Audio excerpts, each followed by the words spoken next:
Every week బాబు వచ్చి ఇక్కడే కూర్చుండేవారు. అంటే పెదబాజీకి ఎప్పుడూ చుట్టూ మనుషులతో అంతమందితో ఎప్పుడూ అలవాటు. సడన్గా నాకేమో చాలా భయం అనమాట. అసలు ఎవరిని రానియటం కానీ తలుపులు కూడా కొన్ని రోజులు వేసేసి ఎవరిని అసలు రానియలేదు. చాలా కేర్గా చూసుకున్నాం. అంటే ఆ సంఘటన మీకు తెలుసు కదా, ఆ టైంలో ఎవరైనా ఏదైనా అనుకోకుండా ఏదైనా జరిగినా భార్యని చూడనిరు, పిల్లల్ని చూడనిరు, ఫ్యామిలీని చూడనిరు. అలాంటి సిచ్యువేషన్ ఎవరికి రాకూడదు జీవితంలో. అట్లాంటిది కృష్ణరాజు గారిని ఎంతలా చూసుకోవాలి అని నేను పూర్తిగా. బాబు కూడా పెదనాన్న గారిని ఎవరీ వీక్ వచ్చేవారు. వచ్చే ముందు 3 days ముందు కోవిడ్ టెస్ట్ చేయించుకొని అయినా అప్పుడు రిజల్ట్ వచ్చాక వచ్చి పెదబాధ్యతో ప్రతిసారి అంతే. అంత జాగ్రత్త పడ్డారు. అంత జాగ్రత్త, చాలా జాగ్రత్త పడ్డాం అనమాట. అలాగే ఇంకా బోర్ కొట్టేస్తుంది నాకు, ఏం పర్లేదండి వారు ఆయన అయితే. నేనైతే మంచిగా యోగా చేస్తాను, ప్రాణాయామం ఏం చేస్తాను కదా, నాకే కోవిడ్ రాదని. అయినా మనకు భయం ఉంటుంది కదా, నేను ఒప్పుకునేదాన్ని కాదు. అప్పుడు బాబు బోర్ కొట్టేస్తుంది అన్నారని ఇంకా స్పెషల్గా ఫ్లైట్ వేసి ఒక 2 months హ్యాపీగా ఎంజాయ్ చేయండి అని మమ్మల్ని అక్కడికి మాల్దీవ్స్ పంపించారు. అక్కడ వెళ్ళి ఒక 1.5 months బాగా ఎంజాయ్ చేసి వచ్చారా? మీరు వెళ్ళారు? మేము అందరూ.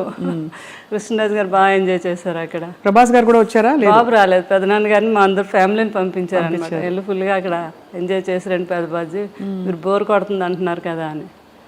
అట్లా పెదనాన్న గారిని బాబు కూడా లాస్ట్ టైంలో లక్కీగా బాబు కూడా ఎక్కడికి వెళ్ళలేదు, విదేశాల్లో ఎక్కువ వెళ్ళిపోయేవారు.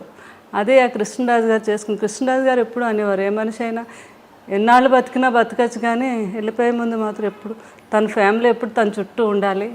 అలాగే అప్పుడే మనిషి లాస్ట్ జీవితం తను ఆనందంగా వెళ్ళినట్టు అని చెప్తూ ఉండేవారు ఎవరితోనని. ఆయన అనుకున్నట్టుగానే అందరం పిల్లలు, నేను కరెక్ట్గా బాబు కూడా పెదనాన్న గారి దగ్గరే ఉన్నారా? అందరూ ఉంటుండగానే.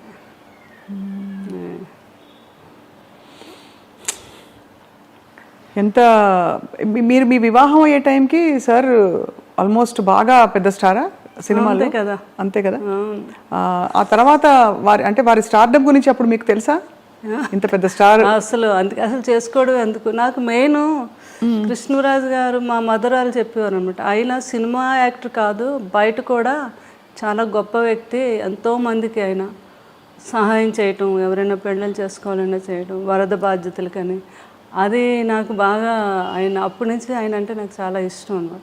ఆ ఇష్టం మీద పెద్దవాళ్ళు వీళ్ళందరూ అన్నా కూడా మెయిన్ నేను ఒప్పుకొనే చేసుకున్నాను కృష్ణరాజు. పెద్దవాళ్ళని ఎవరన్నారు అంటే ఇంట్లో వాళ్ళనా? మా అమ్మగారు అన్నారు. ఎందుకంత పెద్ద వయసు తేడా కదా, కొంచెం ఉంటుంది కదా మదర్కి, ఎవరికి ఉంటుంది అంటే మాత్రం లేదు నేను ఏవైనా కృష్ణరాజు గారిని చేసుకుంటాను ఆ ఇష్టం మీద. అది ఆయన వ్యక్తిగతంగా కూడా నా గురించి తెలుసుకొని చేసుకున్నారు. తను నిజంగా నన్ను ఇష్టపడుతుంది అని వాళ్ళ కజిన్ వచ్చి చెప్తే అదే అండి చాలా అంటే గొప్ప విషయం. వారి అంటే ఆల్మోస్ట్ మీకు అంత వయసు వ్యత్యాసం వల్ల మిమ్మల్ని చిన్న పాపలా చూసుకుని ఉంటారేమో, చిన్నపిల్లలాగా.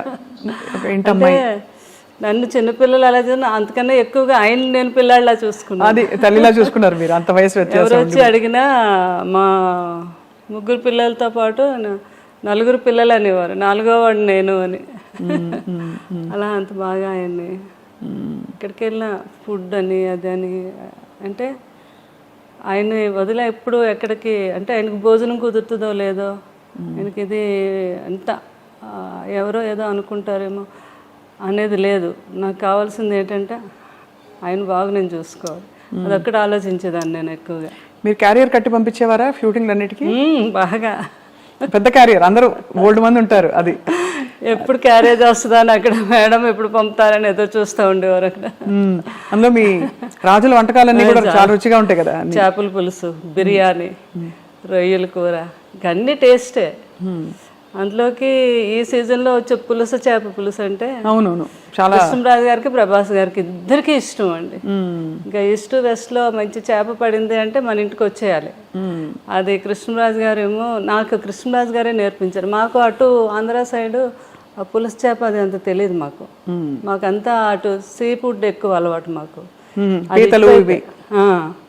మాకు అటు అదే అలవాటు అనమాట. ఏది వంజరం చేపని, కోనేరు చేపని, ఆ టైప్ ఆఫ్ మేము ఎక్కువ. కానీ ఇటు రాజుగారి వాళ్ళు అయితే ఇంక అన్నిని వాళ్ళకి ఏ సీజన్లో ఏ ఫుడ్ వస్తుందో ఆ సీజన్ ప్రకారంగా తిన్నాం. అది ఈ సీజన్లో వస్తుందండి పులుసు అని, చాలా ఫేమస్ అది. అవును, అది ఆ తండ్రి కొడుకులు ఇద్దరికి ఇష్టం. ఆ కృష్ణరాజు గారు నాకు నేర్పించారు అది ఎలా చేయాలి ఏంటి. బాబుకి పులుసు చేయాలి అంటే ఇంకా ఆయన హడావిడి చూడాలి అనమాట. పెద్దబాజీ ఈరోజు నాకు చీట్ డే, ఈరోజు తినేస్తాను అంటున్నప్పుడు డైట్ చేస్తారు కదా, అంతే ఇంకా పులుసు చేప తయారు చేపించేసి అది ఒక వీడియో కూడా చేశాను నేను. అప్పుడు ఏంటంటే రుచి చూసేవారు కాదు, స్మెల్ ఉప్పు సరిపోయిందో లేదో వాసనతో చెప్పేసి ఉప్పు సరిపోయింది. అదే సంపూర్ణమైన అన్ని సంపూర్ణమైన జీవితం అంటే కృష్ణరాజు గారేనండి. బాబు కూడా అదే అంటారు, అబ్బా ఎవరికైనా కూడా అలాంటి జీవితం రావాలి అంటే ఎన్ని ఉడుదుడుకులు ఉన్నా ఏమున్నా మనిషిలో కళ్ళల్లో కనబడడం ఎప్పుడా హ్యాపీనెస్. ఎవరైనా వస్తే భోజనం పెట్టడం. ఇంకా ఏంటంటే ఆయన ఫ్రెండ్స్ వాళ్ళు లండన్ డాక్టర్స్ అందరూ ఫ్రెండ్స్ ఎప్పుడైనా ఇండియా వచ్చినప్పుడు, హైదరాబాద్ వచ్చినప్పుడు కృష్ణరాజు గారు మీ ఇంటికి వస్తున్నానంటే ముందు వాళ్ళని అడిగి తెలుసుకుంటారు, మీరు ఏం తింటారు, మీరు మటన్ ఇష్టమా, మీకు చికెన్ ఇష్టమా, అలా అవి వాళ్ళకి ఇష్టాన్ని తెలుసుకుని అవి నాతో తయారు చేయించి పెట్టించి ఆయనే స్వయంగా వడ్డించాలి. మళ్ళీ కొంతమంది కాంబినేషన్, మా ఇంట్లో బిర్యానీ పులావ్ రసం అంటాం, రసాన్ని కూడా ఒక స్పెషల్గా చేస్తాం. ఆ కాంబినేషన్ చాలా బాగుంటుంది, పులావు రసం కలిపి. చాలా మందికి తెలియదు కదా. అవునవును. ఆయన తిని ముందు కొంచెం పులావ్ వేసుకోండి, అందులో కొద్దిగా చేపల పులుసు వేసి ఇంత రసం వేసుకొని తినండి అంటే ఆ టేబుల్ మీదే వాళ్ళకి వంట అక్కడికక్కడ తయారు చేసి పెట్టేవారు అనమాట. అంత ఇష్టం పెట్టడం, అంత ఇష్టం, అంత ఇష్టం అండి. వాళ్ళు తింటూ ఉంటే ఆ కళ్ళల్లో ఆనందం అసలు మామూలుగా కాదు. సో శ్యామలాదేవి గారు, మీకు అంత ఇష్టపడి మీరు అంటే మీరు అరేంజ్డ్ అయినా కూడా పెళ్ళి ఒకలా చూస్తే ఇష్టపడి చేసుకున్నట్టే మీరు, ఎందుకంటే మీరు వారి పరిస్థితి నుంచి ఇష్టము అన్నీ లేదు, నాకంటే పెద్దవారైనా నాకు ఇష్టం అని చేసుకున్నారు. వారు కూడా మీ గుణం తెలుసుకుని చేసుకున్నారు కదా. మీకు ఏం కొనిపెట్టారు పెళ్ళయ్యాక? అలా ఉండేదా షాపింగ్, లేకపోతే మీరే వెళ్ళి చేసుకోవడమేనా? నా ఇష్టం అనమాట, నాకు ఏది కావాలన్నా. ఫస్ట్ టైం మాత్రం నా మ్యారేజ్ అయ్యాక కృష్ణరాజు గారు ఢిల్లీ వెళ్ళారు. ఢిల్లీ వెళ్ళాక వస్తున్నప్పుడు అక్కడ డ్రైవర్ని అడిగారండి, ఇక్కడ మంచి షాప్స్ అవి ఉన్నాయి మేడం, చీరలు కొని పెట్టుకోండి.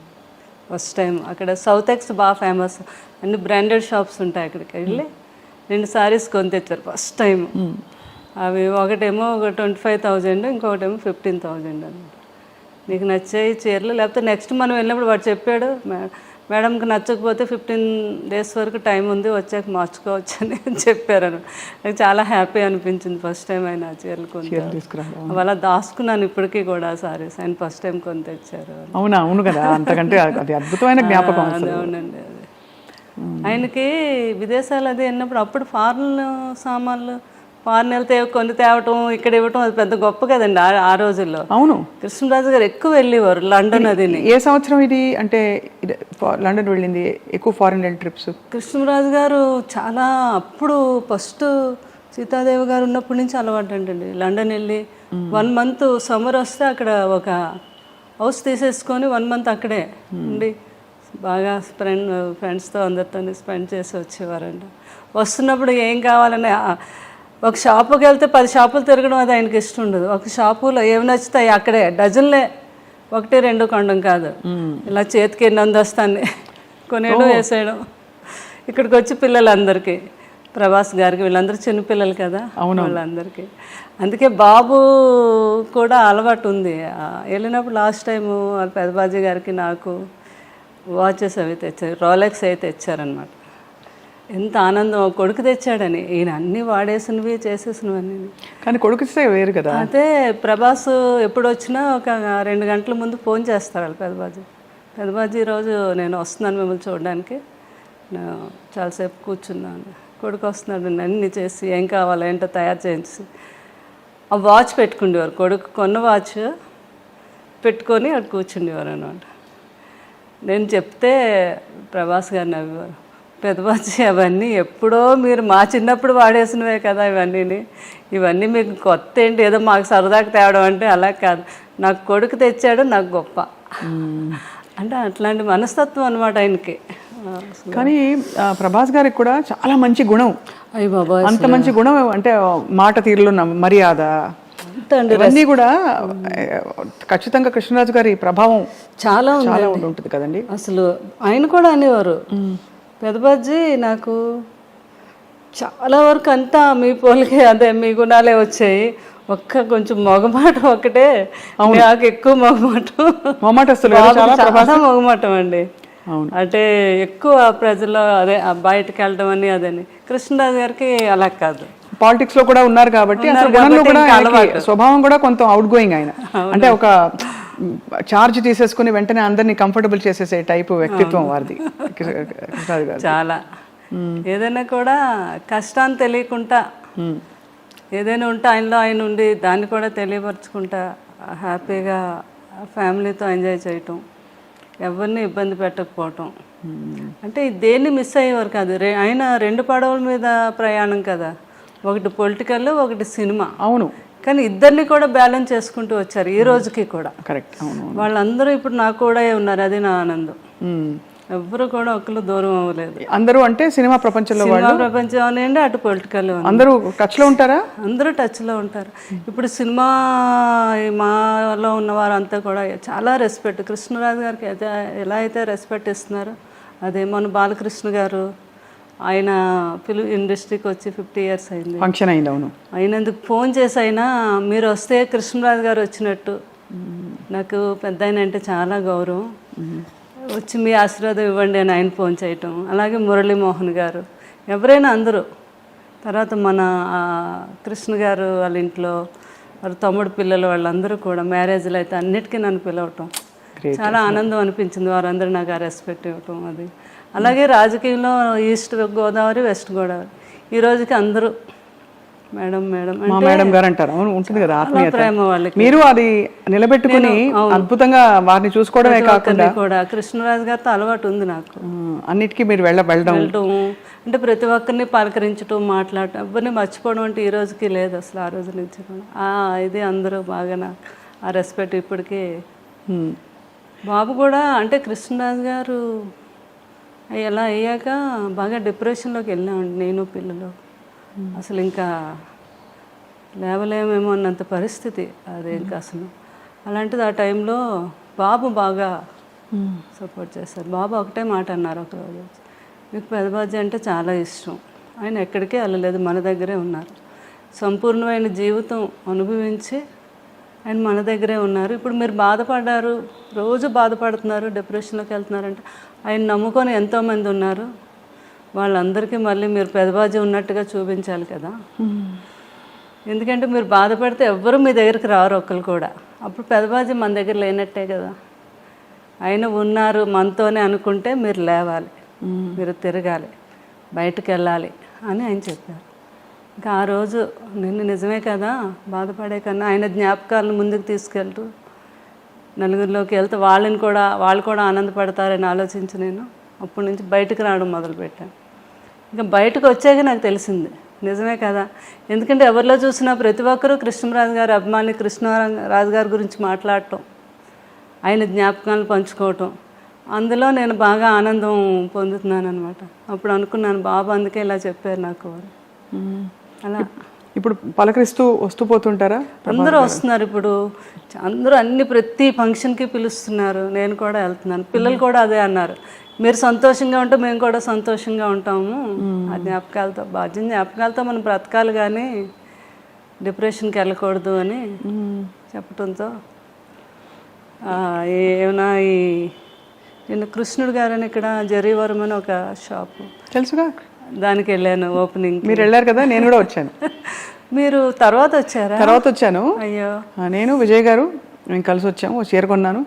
ఓకే. జరీవరం కృష్ణరాజు గారికి అందరికీ ఏంటంటే నేను కృష్ణరాజు గారు అలవాటు అనమాట, వచ్చి మా దీవెనలు తీసుకొని వెళ్ళటం, వాళ్ళకి మంచి జరగాలనుకోవటం, అలా అందరికీ ఒక నోటెడ్ అయ్యింది. కృష్ణరాజు గారు దీవిస్తే మంచి జరుగుద్దని ఎలా ఉందో అలాగే మేడం కూడా మంచి మనసుతో దీవిస్తారు, మనకు బాగుంటుంది అని పాపం వాళ్ళు మంచితనంతో అనుకోవడం అది. అలా అనమాట. ఏదైనా ఎక్కడ ఫంక్షన్ అయినా ప్రోగ్రామ్ అయినా వాళ్ళు పిలుస్తూ ఉంటే వెళ్తున్నాను నేను, వాళ్ళేమో ఆనందం పొందుతున్నారంటే పాపం రాజుగారు